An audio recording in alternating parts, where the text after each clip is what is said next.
গত 22শে এপ্রিল পেহেলগাঁও হামলার পর এক ঐক্যবদ্ধ ভারতের ছবি দেখেছিল গোটা বিশ্ব, যেখানে শাসক বিরোধী দেশের সমস্ত স্তরের মানুষ, হিন্দু মুসলিম খ্রিস্টান, প্রত্যেকের একটাই দাবি ছিল যে পাল্টা প্রত্যাঘাত। এরপরেই আমরা দেখি অপারেশন সিন্দুর আমরা দেখেছি, এবং যার ফলে পাকিস্তানের সীমানায় ঢুকে অন্তত 100 কিলোমিটার ভেতরে ঢুকে 9টি জঙ্গি ঘাঁটি গুড়িয়ে দিয়ে আসে ভারতীয় সেনা, এবং তারপরে পাকিস্তান প্রত্যাঘাতের চেষ্টা করলো। সেখানে ভারতীয় সেনা পাকিস্তানে ঢুকে অন্তত 12টি জঙ্গি ঘাঁটি সেনাবাহিনী বিমান বাহিনী কিন্তু উড়িয়ে দিয়ে এসেছে ভারতীয় সেনা। সুতরাং ইঙ্গিত স্পষ্ট যে এই যে এক এবং অখণ্ড ভারতের শক্তি কতটা তা কিন্তু দেখেছে গোটা বিশ্ব। আর সেই বার্তা সারা বিশ্বে পৌঁছে দিতে শাসক বিরোধী সমস্ত স্তরের প্রতিনিধিরা তারা কিন্তু বিশ্বের বিভিন্ন দেশে গেছেন। একদিকে যেমন রয়েছে তৃণমূল কংগ্রেসের সর্বভারতীয় সাধারণ সম্পাদক অভিষেক বন্দ্যোপাধ্যায়, ছিলেন মোদির বা বিজেপির কট্টর বিরোধী আসাউদ্দিন ওয়েসি মতো নেতা, এবং কি কংগ্রেসের সাংসদ শশী থারুরের মতো নেতারা, তারা বিশ্বের বিভিন্ন দেশে গেছেন, গিয়ে বৈঠক করে স্পষ্ট বলেছেন যে অপারেশন সিন্দুরের সাফল্য, ঐক্যবদ্ধ ভারতের বার্তা, এবং যদি বলে একটা সন্ত্রাসবাদকে মদত দেওয়া পাকিস্তানের মুখোশও কিন্তু খুলে দিয়েছেন। এবং সেই যে প্রতিনিধিরা তারা যখন দেশে ফেরত এসেছেন, তাদের নিয়ে নৈশভোজের ডাক দিয়েছিলেন প্রধানমন্ত্রী নরেন্দ্র মোদী। সেই নৈশভোজে কিন্তু অংশগ্রহণ করেছিলেন সমস্ত রাজনৈতিক দলের নেতারাই। সুতরাং ইঙ্গিত স্পষ্ট, এক এবং অখণ্ড ঐক্যবদ্ধ ভারত।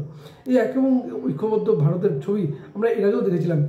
যে সময় পাকিস্তানের প্রধানমন্ত্রী ছিলেন বেনজির ভুট্টো, তিনি রীতিমতো জেনেভা সম্মেলনে গিয়ে ভারতের বিরুদ্ধে বিস্ফোরক বন্ধ করেন। তিনি বলেন জম্মু কাশ্মীরে মুসলিমদের অত্যাচার করছে ভারত সরকার, 370 ধারা তুলে নেওয়া হচ্ছে, নানাবিধ কিন্তু মিথ্যা অভিযোগ করেন। এরপরে তৎকালীন ভারতবর্ষের প্রধানমন্ত্রী ছিলেন নরসিমা রাও। তিনি অত্যন্ত বুদ্ধিমান প্রধানমন্ত্রী ছিলেন, কিন্তু ভালো বক্তা ছিলেন না। তিনি তার মন্ত্রীদের মধ্যে কারোর উপর ভরসা না পেয়ে সেটা অনুরোধ করেছিলেন তৎকালীন বিরোধী দলনেতা অটল বিহারী বাজপেয়ীকে।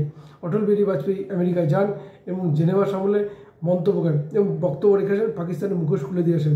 সেটা পাকিস্তানের তৎকালীন প্রধানমন্ত্রী বেনজির ভুট্টো বলেছেন যে ভারতের গণতন্ত্র এটাই, যেখানে একজন বিরোধী দলনেতা সরকারের হয়ে কথা বলতে এসেছে। এবং তিনি এও বলেছিলেন যে পাকিস্তানের বিরোধী দল সবসময় সুযোগ খোঁজে সরকারকে ফেলে দেওয়ার, এবং তার এমন কর্মকাণ্ড ঘটে তা বাংলাদেশের তো বটেই, এমনকি আন্তর্জাতিক ইস্যু হয়ে ওঠে, এমনই কিন্তু আক্ষেপ করেছিলেন পাকিস্তানের তৎকালীন প্রধানমন্ত্রী বেনজির ভুট্টো।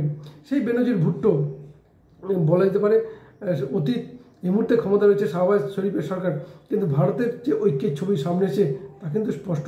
অর্থাৎ যেখানে পেহেলগাঁও হামলার পর প্রত্যেক রাজনৈতিক দলের একটাই বার্তা ছিল যে সরকার যে পদক্ষেপ নেবে তারপরে তার পূর্ণ সমর্থন হয়েছে।